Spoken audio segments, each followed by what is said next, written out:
Today, I want to talk about the reasons that I prep.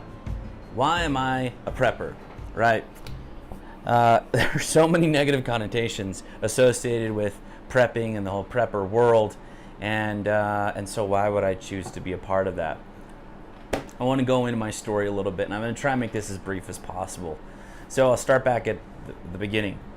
A few years ago, somebody pulled me aside, somebody that I trust, a very important person in my life, pulled me aside and said, Robert, it's coming to my attention that there's some events going on in the world that will lead to a societal collapse, and this is going to happen in a matter of days or weeks, at best months, but it's going to happen, and you need to get prepared. You and your family need to be prepared for this to happen.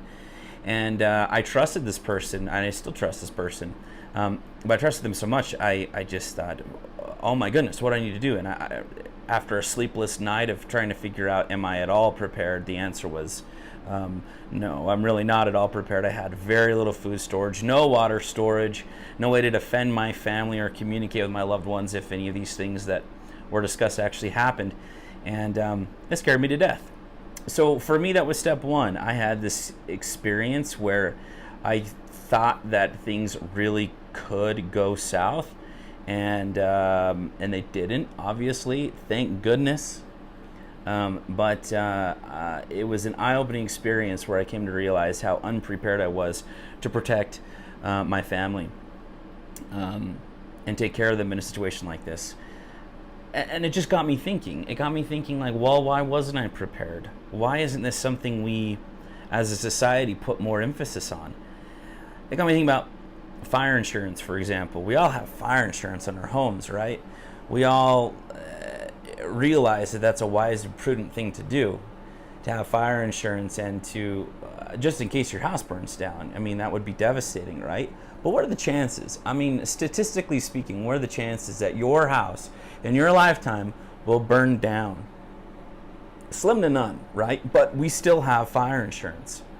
Now, if you look at the experts out there, I'm talking about experts about things like national security, EMPs. If you're not familiar with an EMP, anyway, we can go into more detail about that later. Geological events, things like that. If you listen to any one of them, I believe that the takeaway is we're more likely to experience something like that in our lifetime, more likely to experience something like that in our lifetime than to have our actual house burned down. Yet we have fire insurance, but prepping is this crazy thing that we just, why would you do that? Why would you put yourself in that situation? Why would you prep?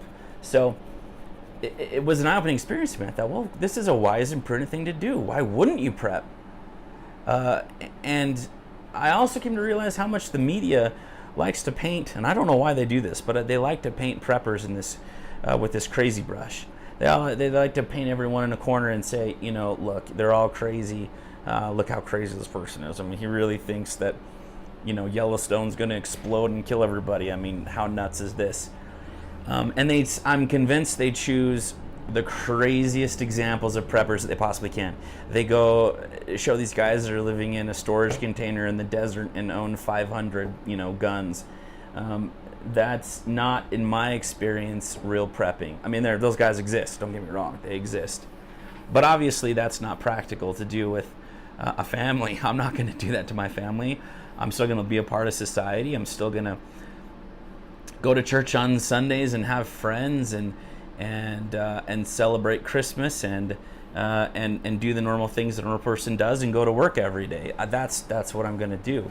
But I need to be prepared for these events that could be catastrophic. So that's my first point that I want to make, is that prepping is a wise and prudent thing to do. It's not crazy. Okay, so the other point I want to make is that prepping is fun. There aren't a lot of people out there that I've seen, these vloggers and guys on YouTube that I follow. There aren't a lot of guys that will just so readily admit that prepping is fun. There seems to be this idea that the only reason I would do this to myself is because I know that there's catastrophic events that are about to take place, and there's kind of there's definitely a gray cloud Eeyore doomsday attitude to a lot of the prepper guys out there. And I can't say I really blame them. I understand the anxiety, trust me, I do. But I will be the first to admit that prepping is fun. There's a lot of fun stuff that goes on in the prepping world. I've always been the type of person that enjoys the outdoors. I enjoy hiking. I enjoy just camping, learning about outdoor skills. I've always enjoyed those things. And now I can do those things and put a purpose behind them. They're more purpose-driven, where when I go camping now, I practice a skill. I practice carving, utensils, for example, or making a fire blower, or other bushcrafty type skills that I probably wouldn't have been practicing otherwise.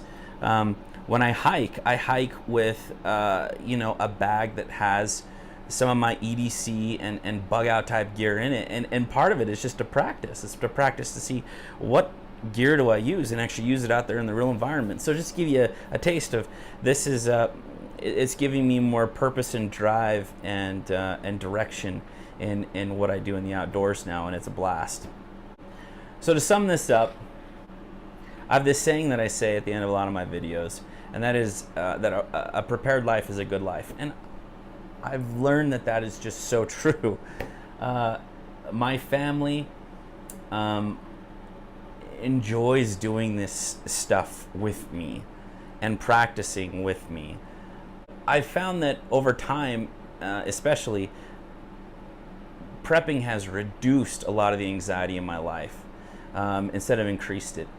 And I'll talk more about that in another video. I want to talk about anxiety and prepping because I think that's an important lesson that I've learned, and an important fact that I've had to face, that there is a lot of anxiety, and again, it's an anxiety-laden, an anxiety-riddled hobby.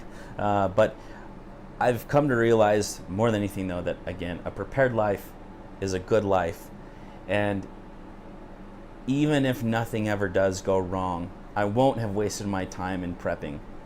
I'll have spent more time with my family, I'll have connected more with the outdoors, and I'll have learned some skills that are both healthy, improve my mental clarity, and are just flat out fun.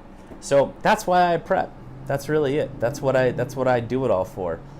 So there you have it. Love to see your comments below. Love to interact with you. Thanks for tuning in. Take care.